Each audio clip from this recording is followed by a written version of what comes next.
Hi mga nakshi, tara magluto tayo ng sotanghon gisado. Pangkaraniwan pero iba-iba lang ang atake. Una magpalambot lang muna tayo ng baboy until mag-render siya ng fats. Tapos iprito na natin yung squid balls. Lagyan na ng sibuyas at bawang at ihulog ng fish tofu.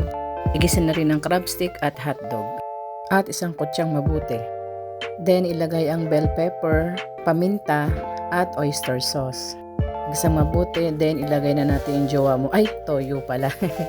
Sorry naman. Then ilalagay na natin yung gulay. Haluin at ilagay na ang atsuete. Then lagyan ng isang cup ng water. Takpan at hayaang magisa ng 2 minutes. Then after, hanguin na natin yung mga gulay. Tapos maglagay na ng tubig, takpan at pakuluin. Maglagay ng broth cubes. At pag kumulo na, ilalagay na natin yung ating kalahating kilong sotanghon.